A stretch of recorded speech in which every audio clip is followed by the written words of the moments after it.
रहमान रहीम। मेरे नाज़रीन, मेरे मुसलमान सलमान फ़ारसी और अबू दरदा का बड़ा ही प्यारा वाक़या है कि हज़रत सलमान फ़ारसी गए अबू दरदा के घर, तो देखा कि हज़रत अबू दरदा की बीवी वो आम से कपड़े में थी।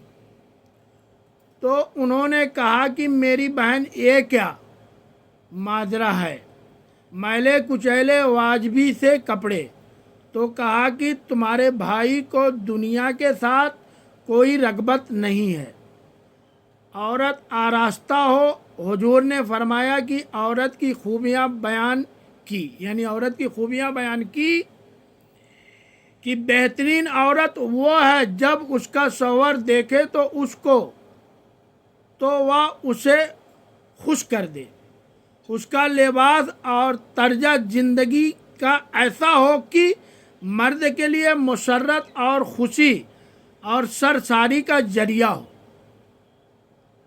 ताकि उसकी नज़र एकसू रहे और उसके ख्यालात भरा गंदा ना हो, उसकी सोचों में आवारगी ना आने पाए। तो कहा कि तुम्हारे भाई को रगबत ही नहीं है दुनिया के साथ, इसलिए मुझे इसकी कोई ज़रूरत नहीं होती।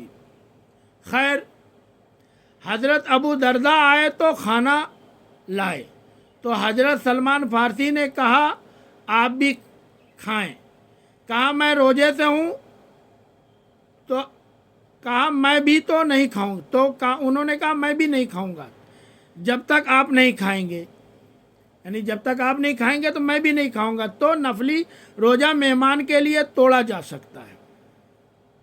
तो उन्होंने रोज़ा अफ्तार कर लिया और साथ बैठकर खाना खाया।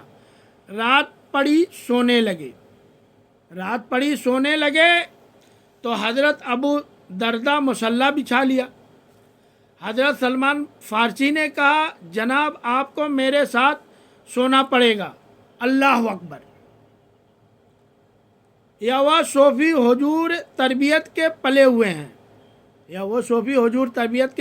आज तो फिर फतवा मुतवज्जा हो जाता ना कि उसने मुझे नमाज से रोका है या दायरा इस्लाम से खारिज है, ये फतवा खारिज हो जाता। तो आपने कहा ठीक है, मेहमान हो, मेहमान नवाजी का ये भी एक डिश है ना, मेहमान नवाजी का ये भी एक डिश है। चलो मैं सो जाता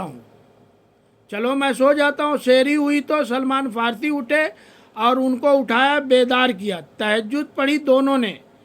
फिर हज़रत सलमान फ़ारसी कहने लगे कि मैंने तुम्हारा अमल देखा, तुम्हारी बीवी के कपड़े मैले कुचैले थे, तुमने रोज़ा रखा हुआ था और रात तुम क़याम करते हो। तो कहा कि तुम्हारे नफ्स का भी तुम्हारे ऊपर हक है, तुम्हारे अहले खाना का भी तुम्हारे ऊपर हक है, तुम्हारे रब का भी तुम्हारे ऊपर हक है, और तुम्हारे मेहमान का भी तुम्हारे ऊपर हक है, और हर जी हक का हक तुम्हें अदा करना होगा। यह बात छिड़ी और फिर दोनों चलते हुए हुजूर के पास आ गए। कैसे वो लम्हे थे, आज तो कोई मसला हो तो कोई मिलता ही नहीं है, दर्द हो तो सुनाऊं किसको, जख्म हो तो दिखाऊं किसको, कहानी हो तो कहूं किससे, दुखड़े हो तो किसकी दहलीज पर रखूं, किसके कंधे पर सर रख के रोऊं, कोई रहा ही नहीं है। तो वह उठे और हुजूर के पास आए और हज़रत सलमान ने अपनी कहानी सुनाई और अबू दरदा ने अपनी बात कही। तो मेरे हुजूर ने क्या कहा सुनो। कहा मेरे सलमान ने सच कहा, तो हमारा दीन हमें ये कहता है कि तुम्हारी ज़िंदगियां खूबसूरत हों, रब का हक अदा करो।